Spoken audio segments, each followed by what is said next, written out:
Dr. Marcus Chen stepped out of his research station as the twin suns of Meridian 7 painted the sky in shades of orange and purple. He carried his scanning equipment and sample containers, ready for another morning of cataloging the planet's plant life. The air smelled sweet, like honey mixed with rain, and the forest ahead hummed with the sounds of alien creatures greeting the new day. Marcus loved these quiet mornings. Out here on the border between human territory and Jankara space, he rarely saw another person. Just him, his work, and the beautiful wilderness of an unexplored world. Perfect. He walked along his usual path, scanning interesting plants and taking notes on his tablet. The Jankara were a mystery to most humans. They kept to themselves, rarely spoke to outsiders, and guarded their borders carefully. Marcus had been on Meridian 7 for 8 months and had never seen one of them up close. He knew they were reptilian, intelligent, and preferred to avoid contact with other species. That was fine with Marcus.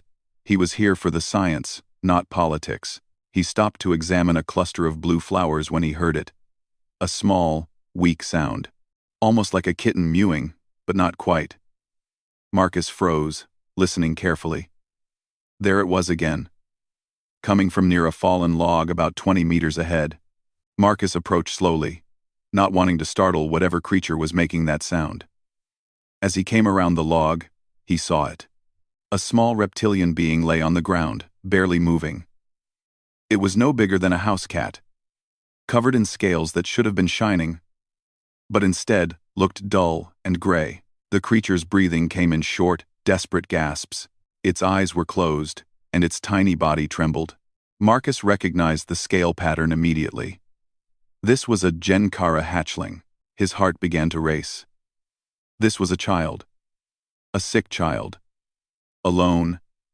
And dying in the forest. Every instinct he had as a doctor of biology screamed at him to help. But his mind raced through the complications. The Jankara were isolationists. They might see his interference as an insult or an attack. This could cause a diplomatic incident. The hatchling made that small sound again, and Marcus's decision was made. "Okay, little one," he said softly, kneeling beside the creature. "I am going to help you." He carefully removed his jacket and wrapped it around the hatchling. The creature was burning hot with fever. Marcus could feel the heat through the fabric. He lifted the small being as gently as he could and held it against his chest. The hatchling's head lolled weakly, and Marcus felt a spike of fear. This child was very, very sick. He started walking quickly back toward his station, keeping the hatchling warm and stable.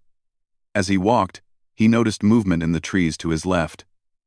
Marcus turned his head and saw her. A Jankara adult stood at the edge of the forest, partially hidden by the shadows. She was tall, perhaps 2 meters, with elegant emerald scales that caught the morning light.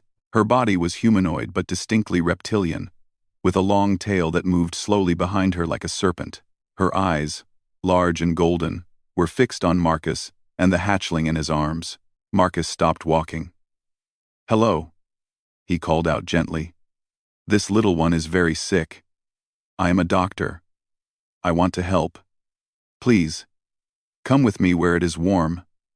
I have medicine." The Jankara female did not move. She simply watched him with those intense golden eyes. Marcus could not read her expression. Was she afraid? Angry? Grateful? He had no way to know. "I promise I will not hurt her," Marcus said, adjusting the bundle in his arms. "I only want to help her get better. You can stay with us.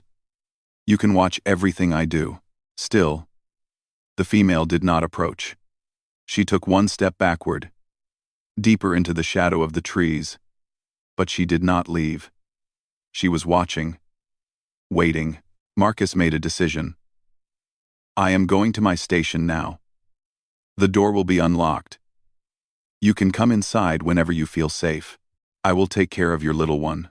He turned and walked quickly toward his research station, feeling those golden eyes on his back with every step. Inside his lab, Marcus laid the hatchling on his examination table under a warming light. He ran his scanner over the small body, analyzing what he could. The hatchling's temperature was dangerously high. Her breathing was weak. Her scales showed signs of dehydration and something else, something toxic in her system. Marcus pulled up every file he had on Genkara biology. There was not much information available. The species kept their medical knowledge private. But Marcus knew the basics of reptilian physiology from Earth species. He would have to adapt and hope. He started an IV line with fluids to fight the dehydration. He administered a broad-spectrum medication to bring down the fever. He covered the hatchling with a thermal blanket to keep her temperature stable while the medicine worked. All the while, he talked softly to the small creature. "You are going to be okay," he whispered. "I know you feel terrible right now, but I am going to help you. You are safe here, I promise." As night fell, Marcus looked out his window and saw the adult Genkara female standing just beyond the glass. She had moved closer, drawn by the light, and perhaps by curiosity. She watched as Marcus changed the IV bag, as he checked the hatchling's vital signs, as he gently adjusted the blanket to keep the small one comfortable. Marcus met her eyes through the window and nodded slowly. The female tilted her head, studying him. Then, for just a moment, she placed one clawed hand against the glass. Marcus smiled gently and returned to caring for the hatchling, unaware that he had just earned the attention of the most powerful being in the Genkara sovereignty. Outside, Queen Sirashah watched the human work through the night, and she began to wonder if everything her people believed about outsiders might be wrong. Marcus woke with his head on the examination table, his hand still resting near the small hatchling. Sunlight streamed through the windows, and he sat up quickly, checking on his patient. The hatchling's breathing was stronger now. Her scales had regained some of their shine, showing hints of silver and blue beneath the surface. The fever had broken during the night. "Good morning, little one," Marcus said softly. The hatchling's eyes opened slightly, revealing bright amber irises. She made a small chirping sound and closed her eyes again, exhausted but alive. Marcus heard a sound behind him and turned. The adult Genkara female stood in the doorway of his lab. She must have entered while he slept. Up close, she was even more impressive. Her scales were a deep emerald green with patterns of gold along her arms and neck. She wore simple traveling clothes, but something about the way she carried herself suggested importance. "She is better," the female said in perfect English, though her voice had a musical quality that no human voice possessed. "You saved her life." Marcus stood slowly, not wanting to make any sudden movements. "She still needs care. The fever is down, but she is very weak. I do not know what made her sick. Something she ate, maybe, or something in the environment here." The female moved closer, her golden eyes studying the hatchling with deep concern. "She wandered from our camp 3 days ago. I searched everywhere. When I found her yesterday, she was already like this. I was afraid to approach your station.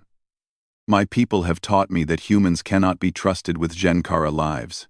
Marcus felt a pang of sadness at those words. "I understand. Our species do not know each other well. But I could not leave a child to suffer. Any child, from any species."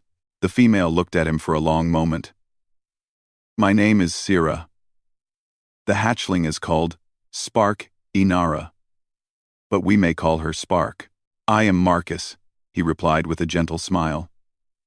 "Spark is a beautiful name. It fits her." When she opened her eyes just now, they sparkled like stars. Something in Sira's expression softened. "You speak kindly to her, even when she cannot understand you." "All children understand kindness," Marcus said. "The words do not matter as much as the tone and the care." Sira moved to a chair near the examination table and sat down with fluid grace. "I cannot take her yet. She needs more care than I can give her in the wilderness. May we stay here until she is stronger?" "Of course," Marcus said immediately. "You are both welcome to stay as long as needed. Let me show you the guest room. It has a heating unit that you can control. I know reptilian species often like it warmer than humans do."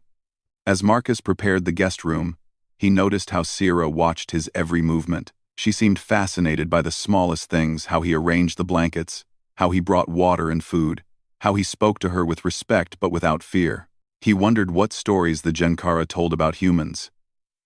Probably nothing good, considering how carefully Sira watched him. Over the next 3 days, a quiet routine developed.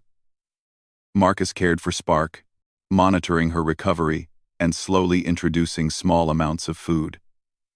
The hatchling improved steadily, and her personality began to emerge. She was curious and playful, chirping at Marcus when he entered the room and reaching for his hand with her small clawed fingers. Sierra spent most of her time watching Marcus interact with Spark. She asked many questions about human culture, and Marcus found himself enjoying their conversations. Sierra wanted to know about human families, about how humans cared for their sick, about education systems and medical practices. On your world, Sierra asked one evening, what happens when someone becomes ill? We take them to doctors, Marcus explained. We have hospitals where sick people can receive care. Family members visit them. Friends send messages and gifts. Getting sick is not shameful. It is just something that happens, and we help each other through it. Sierra was quiet for a long time. Among my people, showing weakness is difficult. The sick are often kept away from others. Not to be cruel, but to protect the community from illness, but also because weakness is seen as a failure. Marcus frowned. That must be very lonely for the person who is sick. It is, Sierra admitted softly. I have felt that loneliness. Marcus wanted to ask more, but Spark made a sound from the examination table. Both adults turned to see the hatchling sitting up on her own for the first time. She looked around with bright, alert eyes and chirped happily. Spark! Sierra moved to the table quickly, speaking in the Genkara language. The sounds were musical and complex, full of clicks and whistles that Marcus could not hope to imitate.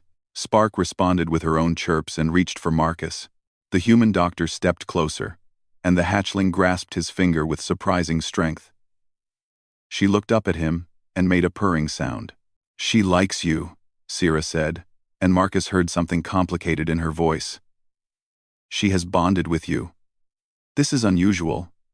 Genkara hatchlings do not usually trust other species. Maybe she knows I want to help her, Marcus suggested. Children are good at sensing those things. That evening, Marcus read to Spark from a children's book he had brought from Earth.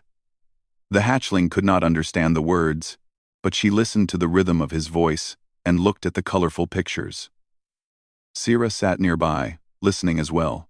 You treat her like she is precious, Sierra observed. Not like she is property or a burden.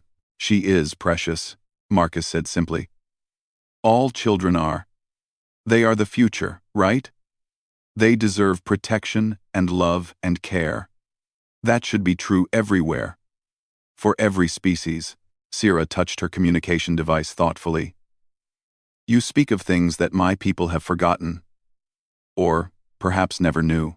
Later that night, after Spark had fallen asleep in a comfortable nest of blankets, Marcus received a message on his computer. A Genkara diplomatic ship was approaching Meridian 7. It would arrive in 2 days. He told Sierra the news, expecting her to be relieved. Instead, she became very quiet and withdrew to the guest room. Through the door, Marcus heard her speaking in her own language, her voice urgent and troubled. He wondered who she was calling and why the news of the ship seemed to worry her rather than comfort her. But he did not ask. Everyone deserved their privacy, and Sierra had shown him nothing but respect. He checked on Spark one final time before going to his own bed. The hatchling slept peacefully, her scales now shimmering with healthy color. Whatever happened in 2 days when the ship arrived, at least he had saved this one small life. That had to count for something. Spark was strong enough to walk now, taking wobbly steps around the research station while Marcus and Sierra watched carefully. The hatchling had become more energetic each day, chirping constantly and investigating everything she could reach with her small claws. She especially loved the collection of pressed flowers that Marcus kept in clear frames on his walls. What are these? Sierra asked, studying the flowers with interest. Plants from Earth, Marcus explained. I press them to preserve them. Each one reminds me of home. This blue one is called a forget-me-not. This yellow one is a sunflower. This pink one is a cherry blossom. Spark climbed onto a chair to get closer to the frames, making excited chirping sounds. She pointed at the cherry blossom and looked at Marcus with questioning eyes. "That one grew on a tree near my childhood home," Marcus told her, even though he knew she could not understand most of his words. In spring, the whole tree would be covered in pink flowers. It was beautiful. Sira translated some of his words into the Genkara language, and Spark listened with fascination. The hatchling reached toward the frame as if wanting to touch the flower. "Would you both like to go outside?" Marcus suggested. "Spark is strong enough now for a short walk. I can show you the local plants. Some of them are just as beautiful as earth flowers." Sira hesitated, then nodded. Yes. Spark would enjoy that. She has been inside for too long. They walked together through the safe zone around the research station. Marcus pointed out different plants, explaining which ones were edible and which ones were dangerous. Spark bounded ahead like a happy puppy, then ran back to show Sira and Marcus each new discovery. "She has so much energy now," Sira said with relief in her voice. "3 days ago, I thought I would lose her." "Children recover quickly when they receive proper care," Marcus said. He knelt down to examine a cluster of purple flowers. "These are native to Meridian 7. The local insects love them. Watch." As they observed, a creature that looked like a cross between a butterfly and a hummingbird appeared. It had 4 wings that shimmered with rainbow colors. Spark gasped and chirped excitedly, trying to catch it, but the creature flew away gracefully. Sira laughed. It was the first time Marcus had heard her laugh, and the sound was musical and warm. "She wants to catch everything that moves. That is how children learn about the world," Marcus said with a smile. "Through curiosity and exploration." As they walked, Sira began to share more about Genkara culture. She explained that her people were organized in a strict hierarchy, with clear rules about behavior and social interaction. She described how the Genkara valued strength and self-sufficiency above almost everything else. "When someone becomes sick or injured," Sira explained, "they are expected to isolate themselves until they recover. This prevents illness from spreading, but it also means that showing weakness brings shame. The sick one must prove they can survive alone before they can rejoin society." Marcus stopped walking. "That sounds incredibly difficult and lonely." "It is our way," Sira said, but her voice held uncertainty. "It has kept our people strong for thousands of years. But at what cost?" Marcus asked gently. "Strength is important. Yes. But so is compassion. So is community. Humans believe that caring for the vulnerable is not weakness. It is actually one of our greatest strengths." Sira looked at him with her golden eyes. "How can caring for the weak make you strong?" Marcus thought carefully about how to explain. "When we care for others, we build connections. We learn empathy. We create a society where everyone knows they will be protected if something bad happens to them. This makes people less afraid. It makes them willing to take risks, to try new things, to contribute to society in bigger ways, because they know that if they fail or get hurt, their community will help them recover." Spark ran back to them, carrying a smooth stone she had found. She showed it to Sira, chirping proudly. "Very good, little Spark," Sira said in Genkara, taking the stone and examining it. She handed it back, and the hatchling ran off to find more treasures. "You have given me much to think about," Sira said quietly. "Watching you care for Spark these past days has challenged everything I was taught. You showed no shame in tending to a sick child. You showed no annoyance when she needed attention. You treated her care as an honor, not a burden." "Because it is an honor," Marcus said.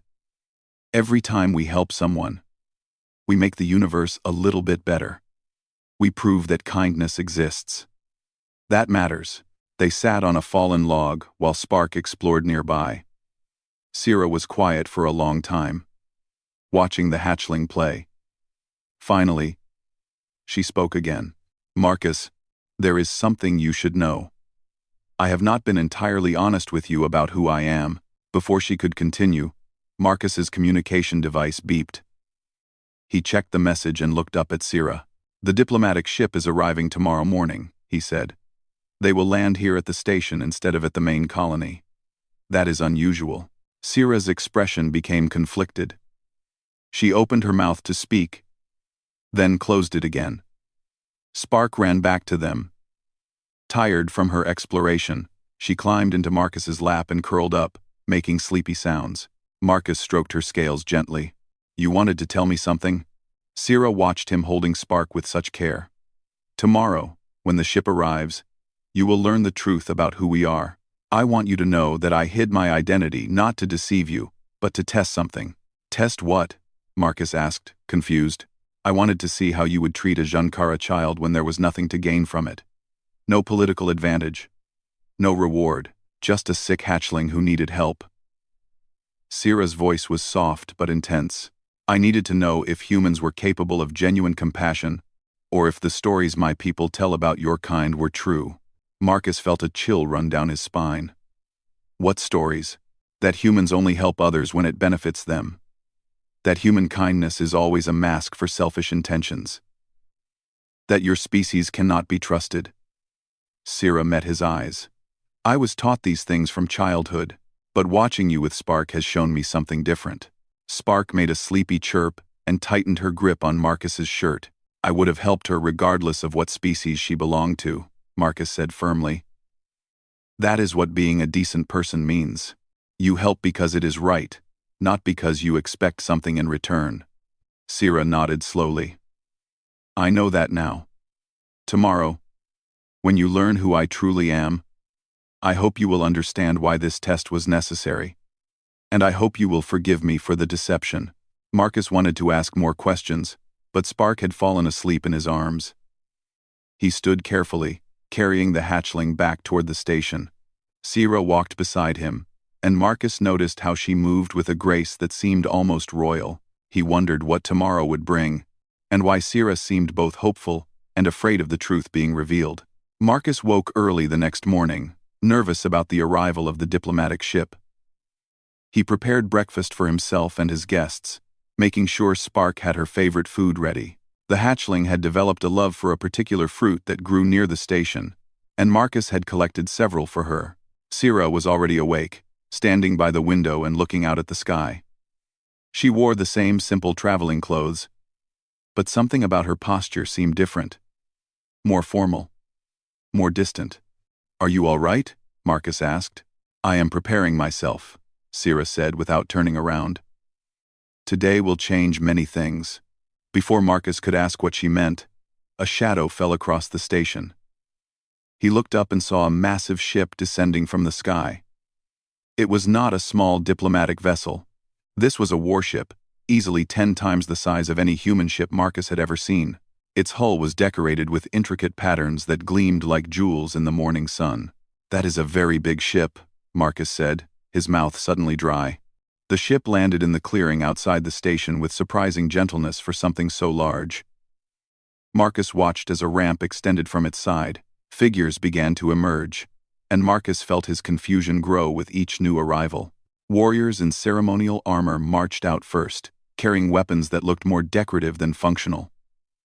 Behind them came individuals in elaborate robes, their scales painted with complex patterns. They moved with rigid formality, arranging themselves in precise formations. Sira, what is happening? Marcus asked. This looks like more than just a pickup mission. Sira finally turned to face him. Her golden eyes held an emotion Marcus could not name. Marcus, I need you to understand that everything I told you about wanting to see genuine human compassion was true. I never lied about that. I never lied about that. But, Marcus prompted, but I did not tell you everything about who I am. Before she could explain further, there was a formal knock on the station door. Sira straightened her posture, and suddenly she looked like a completely different person. Gone was the worried parent Marcus had come to know. In her place stood someone who radiated authority and power. Enter, Sira called out in a commanding voice. The door opened, and 6 Junkara in ornate robes entered the station. They saw Sira and immediately dropped to one knee, their heads bowed low. Your Majesty, they said in unison. We have come to escort you home. Marcus felt the world tilt. Your Majesty? He repeated weakly. One of the robed figures stood and turned to Marcus. Human. You stand in the presence of Queen Sira Shah, supreme ruler of the Genkara sovereignty, guardian of the seven worlds, and keeper of the ancient ways. Marcus looked at Sira, his mind struggling to process this information. You are the queen?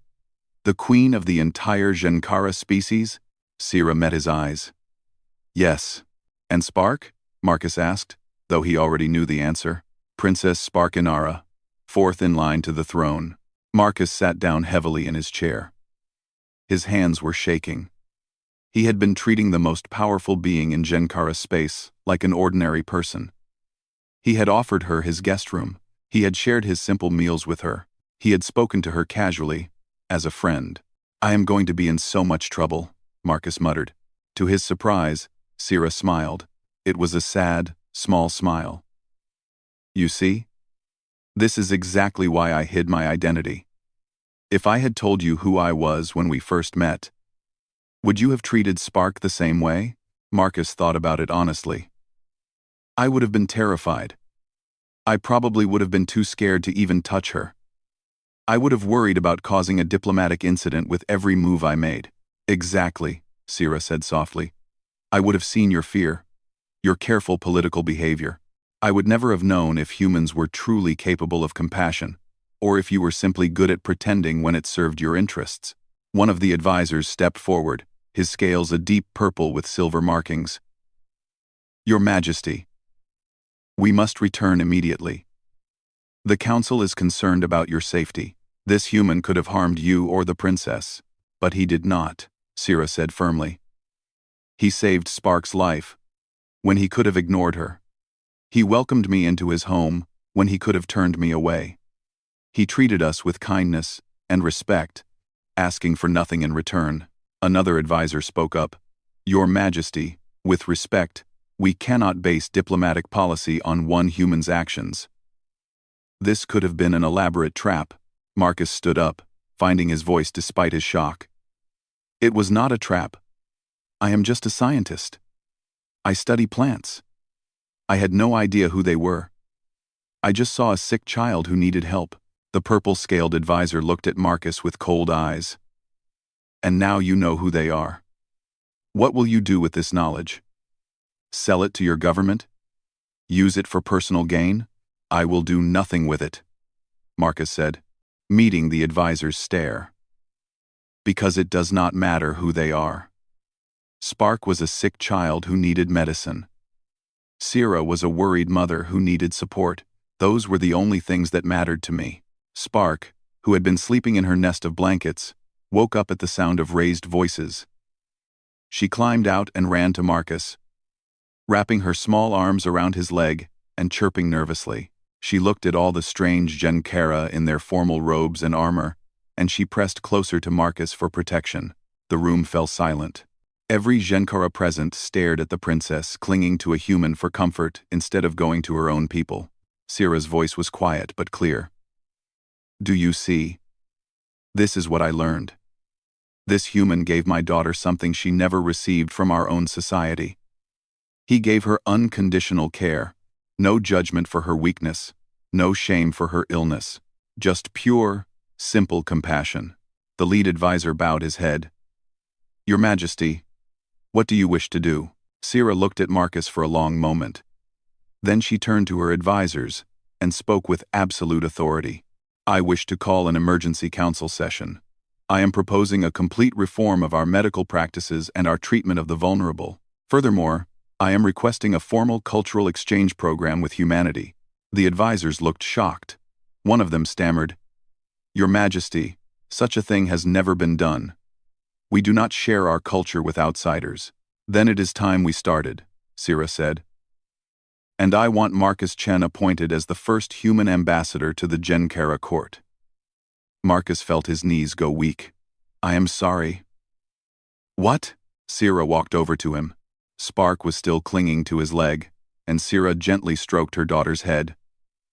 You showed compassion without knowing who we were. That is the foundation of true diplomacy. Will you help me teach my people what you demonstrated so naturally? Marcus looked down at Spark, who gazed up at him with trusting amber eyes. He looked at Sira, who watched him with hope and determination. He looked at the advisors, who clearly thought this was all a terrible idea. Then he thought about the conversation they had shared about caring for the vulnerable, about building connections, about making the universe a little bit better. Yes, Marcus said, I will help. The week following the revelation passed in a whirlwind of activity. Marcus's small research station became the center of unprecedented diplomatic discussions. Human officials from the main colony arrived, shocked and confused about why their quiet scientist had become the focus of Genkara attention. Sira's advisors worked day and night, preparing documents and proposals for the changes their queen demanded. Through it all, Marcus continued to care for Spark. The hatchling refused to leave his side, and Sira made no attempt to separate them. When the advisors protested that it was improper for a princess to bond so closely with an alien, Sira silenced them with a single look.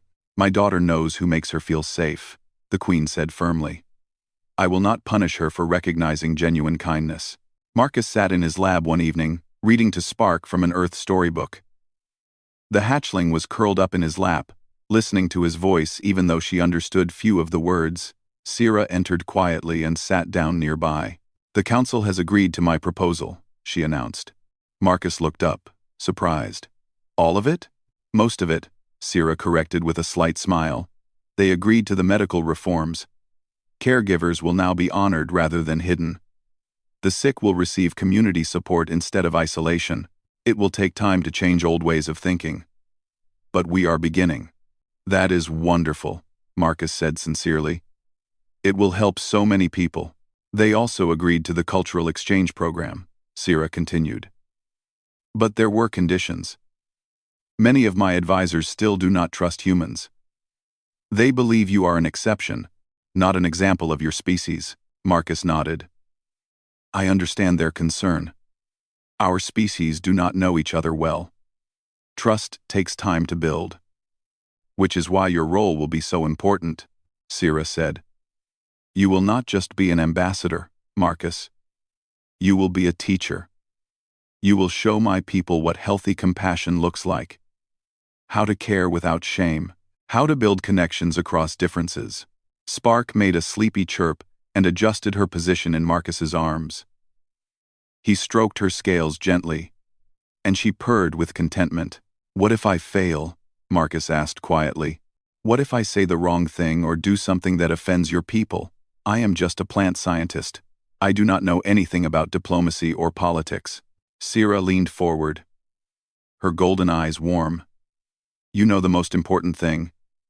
You know how to see a person in need and help them without hesitation. You know how to treat others with dignity and respect. That is more valuable than any political training.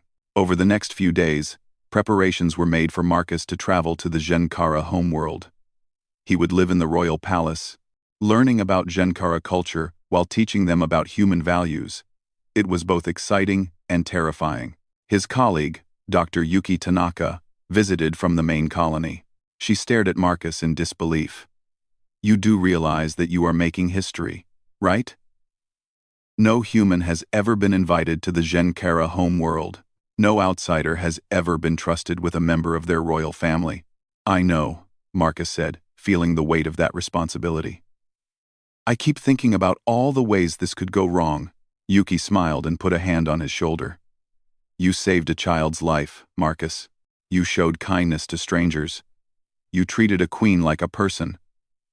If anyone can build a bridge between our species, it is you. On the day of departure, Marcus packed his belongings while Spark supervised, chirping commentary on everything he put in his bags. The hatchling had grown stronger each day, her scales now shimmering with brilliant colors. She was healthy and happy, a completely different creature from the dying hatchling Marcus had found in the forest. The advisors had finally warmed to Marcus, especially after seeing how much Spark had thrived under his care. The purple-scaled advisor, whose name was Korath, approached Marcus before they boarded the ship. I doubted you, Korath admitted. I thought you had ulterior motives. I have watched my people turn away from compassion for so long that I forgot what it looked like. You reminded me. For that, I apologize for my suspicion. Marcus shook Korath's clawed hand. No apology needed. Your job is to protect your queen. I respect that. As they prepared to board the massive ship, Sira stood with Marcus, looking back at his small research station. Are you certain about this? Once you come with us, your life will never be the same. You will be under constant observation. Every action will be analyzed. Every word will be recorded. It will not be easy. 8. Marcus thought about it. He thought about his quiet life studying plants, his peaceful mornings in the forest, his simple routines. Then he looked at Spark, who was excitedly pulling on his hand, eager to show him her home world. A wise person once told me, Marcus said with a smile, that every time we help someone, we make the universe a little bit better. This is my chance to help build understanding between two species. How could I say no to that? Sira's expression softened. When I carried Spark into the forest that day, searching desperately for help, I did not know if we would survive. I did not know if any human would care about a dying Genkara child. But you did care. You cared enough to risk diplomatic complications. You cared enough to spend sleepless nights monitoring her recovery. You cared enough to treat us like people, not political opportunities. You were always just Sira and Spark to me, Marcus said honestly. A mother and daughter who needed help. Everything else was just details. They boarded the ship together, Spark riding on Marcus's shoulders and chattering excitedly. The ship rose into the sky, leaving Meridian 7 behind. Through the windows, Marcus could see both human and Genkara officials gathered below, watching this historic moment. As they entered the ship's comfortable quarters, one of Sira's attendants approached with a gift. It was a formal robe in deep blue, decorated with silver patterns that matched the shimmer of Spark's scales. This is the ceremonial dress of a royal guardian, the attendant explained. Her Majesty wishes you to have it. You have earned the right to wear it. Aventi. To wear it. Marcus was overwhelmed. I do not know what to say. Say you will continue to be who you are, Sira said simply. That is all we ask.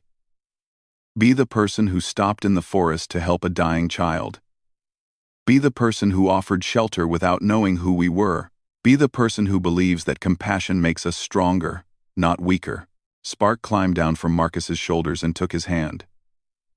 She looked up at him and made a sound that, while not quite human language, clearly meant something like, thank you. Marcus knelt down to her level. You are very welcome, little Spark. Thank you for teaching me that the most important things are not about politics or power. They are about seeing someone who needs help and choosing to be kind. As the ship jumped to faster than light speed, carrying them toward the Genkara homeworld, Marcus looked out at the stars. Somewhere in the galaxy, other species watched and wondered if humans and Genkara could truly build a lasting peace. Marcus did not have all the answers. He did not know if he would succeed as an ambassador. He did not know if the cultural exchange would work. But he knew one thing with absolute certainty. He had carried a sick hatchling to safety, unaware that he walked beside a queen. And in that simple act of compassion, he had planted a seed that might one day grow into something beautiful. Understanding between species, peace built on genuine connection, a universe where kindness was valued as much as strength. It was a beginning. And sometimes, a beginning was enough. Outside the ship, the stars shone bright with possibility. And inside, a human, a queen, and a small hatchling who loved them both traveled together toward a future they would build with care, patience, and hope. The story of the human who saved a princess without knowing it would be told for generations among both humans and Genkara. But Marcus knew the real story was simpler and more profound.